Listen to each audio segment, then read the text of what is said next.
Supreme court ने जैन जी को cockroach बोली और जैन जी ने पार्टी बना ली। सीजेआई ने कहा अनएम्प्लॉयड लोग कॉकरोच होते हैं। फिर एक बंदा आता है और आवाज उठाता है। सोचिए एक ऐसा देश जहां बेरोजगार युवाओं को कॉकरोच कहा जाए और फिर वही युवा उस नाम को अपनी ताकत बना ले। ना कोई बड़ा नेता, ना कोई चुनाव और ना ही कोई टीवी प्रचार, लेकिन फिर भी आज पूरे इंटरनेट पे सिर्फ एक ही नाम गूंज रहा है। इसका नाम है कॉकरोच जनता कॉकरोच जनता पार्टी। कॉकरोच जनता पार्टी।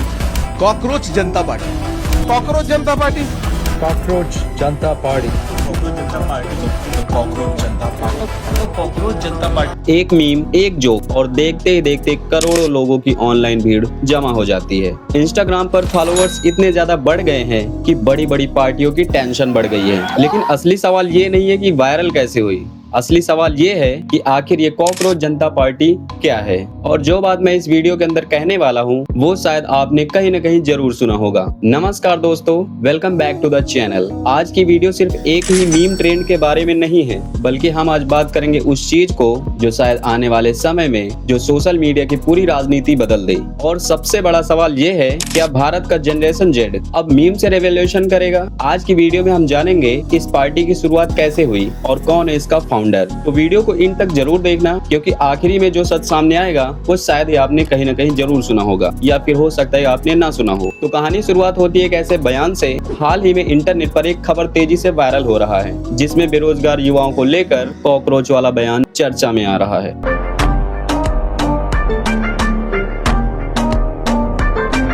और बस यहीं से इंटरनेट पर ये आग पकड़ ली है। अगर सिस्टम हमें कॉकरोच समझता है तो ठीक है, हम कॉकरोच ही सही हैं।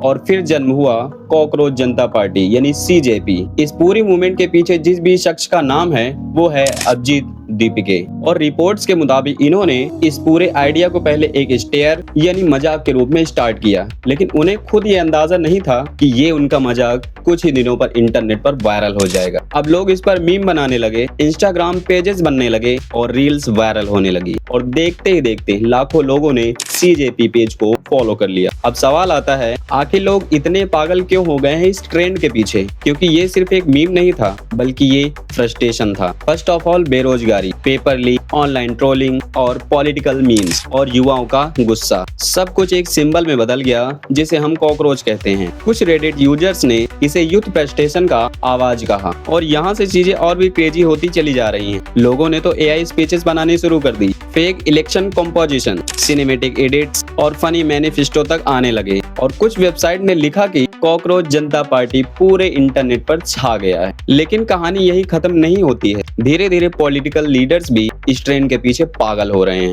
और कुछ युवाओं ने इसे इनडायरेक्टली तरीके से इन्हें सपोर्ट भी किया और कुछ ने तो मजाक उड़ाया और कुछ ने तो इसे सीरियस यूथ मूवमेंट बताया। यानी जो चीज मीम्स के रूप में शुरू हुई थी अब वो मेन स्ट्रीम डिस्कशन बन चुकी है। फिर अचानक इंटरनेट पर रूमर्स फैलने लगे और कुछ लोगों ने तो दावा किया कि इसके जो फॉलोवर्स यानी सीजेपी के जो फॉलोवर्स हैं वो बिल्कुल फेक हैं और कुछ लोगों ने तो इन्हें फॉरेन इन्फ्लुएंसर भी घोषित कर दिया। और फिर सबसे बड़ा ट्विस्ट तो तब आया जब बताया गया कि इसका एक्स अकाउंट इंडिया में विदहल्ड कर दिया गया है। और यहाँ सबसे शॉकिंग बात तो ये आती है कि आखिर कॉकरोच ही क्यों, यानी उसको ही क्यों यहाँ पर ट्रोल किया जा रहा है, यहाँ पर उसको हेडलाइन क्यों बनाई जाती है? क्योंकि कॉकरोच एक ऐसा क्रीचर्स है जिसे लोग पसंद ही नहीं करते, जिसे हर जगह दबाने की कोशिश करते हैं, लेकिन फिर भी वो सरवाइव कर जाता है। तो इसीलिए इसको ट्रेंड में लाया गया, इसीलिए इसको हेडलाइन बनाया गया, इसीलिए इसको मुद्दा बनाया गया। और इंटरनेट पर जो कुछ भी कह रहे हैं इस नाम के पीछे एक हिडन मैसेज भी आता है। अब ये थ्योरी सच है या नहीं ये तो कोई सच नहीं जानता है, लेकिन इसी मिस्ट्री ने लोगों को और ज्यादा अट्रैक्ट अपनी ओर कर लिया है। और भाई सबसे बड़ा सवाल,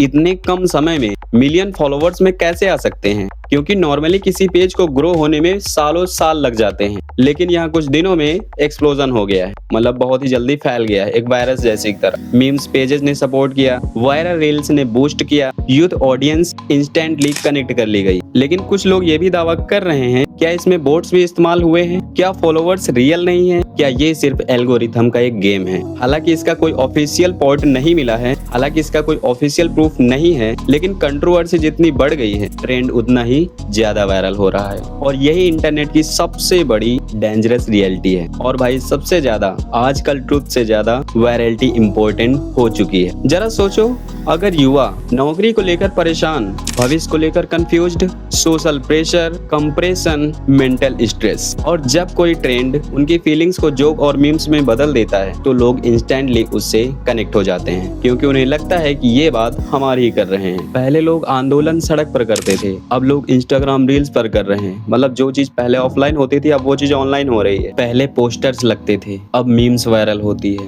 पहले स्पीचेस होती थी और अब 15 सेकंड की रील्स पूरी सोच बदल देती है। और अगर ऐसा ही चलता रहा तो आने वाले समय में तो सोशल मीडिया पेजेस ही लोगों के माइंड को कंट्रोल्स करेंगे, मीम क्रिएटर ही ओपिनियन मेकर बन जाएंगे और वायरलिटी ही पावर बन जाएगी। लेकिन भाई हर वायरल चीज सही नहीं होती है। कई बार लोग बिना सच जाने सिर्फ ट्रेंड फॉलो करने लगते हैं और यही चीज डेंजरस बन जाती है। इसीलिए हर चीज को ब्लाइंडली फॉलो मत करिए, हर वायरल चीज को सच मत मानिए और हमेशा खुद सोचो। लेकिन एक बात माननी पड़ेगी कि कॉकरोच जनता पार्टी यानी सीजेपी पार्टी ने ये चीज साबित कर दिया है कि आज इंटरनेट सिर्फ इंटरटेनमेंट नहीं रहा, अब इंटरनेट लोगों की फीलिंग्स, फ्रस्ट्रेशन और आवाज बन चुका है। अब आप बताओ, ये सिर्फ मजाक है या फिर आने वाले समय का प्रोटेस्ट सिस्टम? कमेंट करके जरूर बताना कि क्या कॉकरोच जनता पार्टी सिर्फ एक मजाक ही है या फिर ये उस जनरेशन की आवाज है जो इग्नोर्ड फील करती है। एक बात तो साफ है, जो मैंने अभी कहा कि इंटरनेट सिर्फ इंटरटेनमेंट ही नहीं रहा, अब मीम भी मूवमेंट बन रहा है और शायद यही पूरी कहानी का सबसे डेंजरस और सबसे इंटरेस्टिंग पार्ट बन गया है। वैसे आप इसके बारे में क्या सोचते हो कमेंट में जरूर बताना। और अगर आपको ऐसी इंटरेस्टिंग स्टोरीज पसंद है तो चैनल को सब्सक्राइब जरूर कर लीजिए, क्योंकि अगली वीडियो और भी ज़्यादा इंटरेस्टिंग होगी। और लास्ट में मैं आपसे कह देता हूँ कि अगर आपको अपनी इंग्लिश ग्रामर इंप्रूव करना है तो चैनल को सब्सक्राइब जरूर कर लीजिए। मैं आपको step by step, scene by scene आपको समझाता रहूँगा कैसे क्या चीज़, क्या रीड करना है, क्या राइट करना है और कैसे आप अपनी ग्रामर को इम्प्रूव कर सकते हो। तो मिलते हैं नेक्स्ट वीडियो में। Stay smart, stay real. जय हिंद।